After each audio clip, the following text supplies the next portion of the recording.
The sting operation news, सत्याचे दुसरे नाव, अन्यायावर लेखणीचा घाव. गोंदिया नगर परिषद ही नेहमी चर्चेत असते. मात्र गोंदिया नगर परिषदेवर नाचक्कीची वेळ आली. गोंदिया नगर परिषदेवर न्यायालयाने ताशेरे ओढत मुख्य कार्यकारी अधिकारी यांच्या कक्षातील साहित्य जप्त करण्याचे आदेश तक्रारकर्ता संतोष पटेल यांना दिले. त्यामुळे एकच खळबळ माजली. तक्रारकर्ता सुरेंद्र पटेल यांची शेतजमीन ही जिल्हा क्रीडा संकुलात देण्यात आली होती, परंतु त्यांना त्याचा योग्य मोबदला न मिळाल्याने पुनर्मोजणी करून मोबदला देण्यात यावा याकरिता न्यायालयात धाव घेतली होती. न्यायालयाने निर्णय देऊन 36,34,000 रुपये तक्रारकर्ता यास देण्यास सांगितले होते, परंतु ही रक्कम 2016 पासून नगर परिषदेने अद्यापही तक्रारकर्त्याला दिली नव्हती. त्यामुळे कोर्टाने पुन्हा आदेश दिले. त्यावेळेस मात्र 3 लाख रुपये ही नगर परिषदेने कोर्टात भरले, परंतु त्यानंतर सदर प्रकरणाकडे दुर्लक्ष करण्यात आले. पुन्हा तक्रारकर्ता हा न्यायालयात गेला असता न्यायालयाने नगर परिषदेचे मुख्याधिकारी कार्यालयातील साहित्यावर जप्ती आणण्याचे आदेश दिले.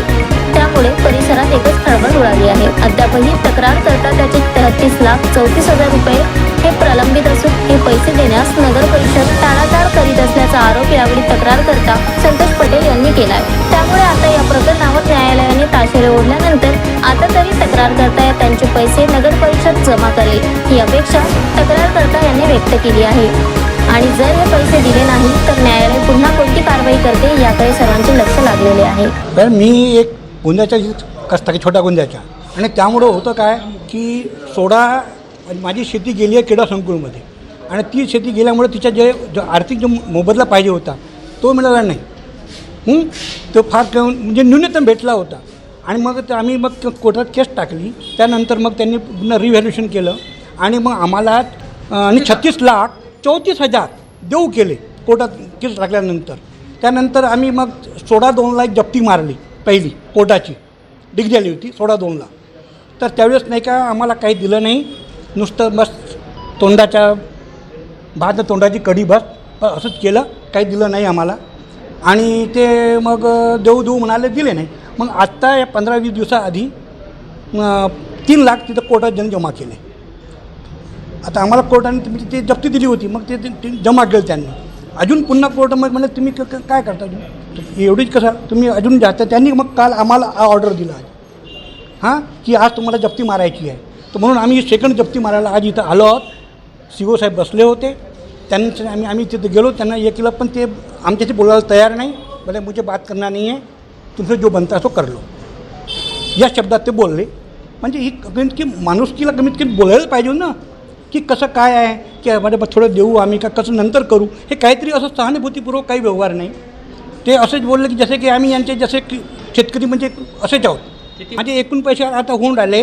आता शिल्लक 33,34,000 काही आहे. आता हेच तर माहीत आहे, ते सांगतील त्याच्या उत्तर, मी सांगणार नाही. आम्ही किती त्यांना मागणी केली, पण त्यांनी देऊ केलं. फक्त आता 15-20 दिवसापूर्वी 3 लाख रुपये त्यांनी कोर्टात जमा केले. आणि आता उरलेले 33,34,000 ते शिल्लक आता घेणे बाकी आहे. हे जे कोर्टाचे आता बिलीफ आहेत ते आलेले आहेत. आणि त्यांना कोर्टाची लोकं आली तर आहेत बिलीफसह. आणि त्यांनी कोर्टाने आदेश दिला की तुम्ही आज जा आणि ते जप्ती करा. तर ते आम्ही त्यांना घेऊन आलो. कारवाई सुरू आहे. आम्ही त्यांच्या COच्या चेंबरमधून 3-5 खुर्च्या काढल्या, कारण की टेबल तर त्याचं बाकी काही घेतलं नाही, कारण की त्यांनी कम्प्युटरला हात लावू दिलं नाही. हे माझं खाजगी आहे म्हणे. मग आम्ही आता या बाजूच्या जे आस्थापना विभाग आहेत इथून 2 खुर्च्या काढलेल्या आहेत. आणि आता कम्प्युटर आम्ही काढत होतो आता. तर ते आता आम्ही येतो आणि ते कोर्टात गेले आहेत, तर आम्ही येतो, तर 10 मिनिट थांबा. Sunil Kawade, the sting operation news, Gondia.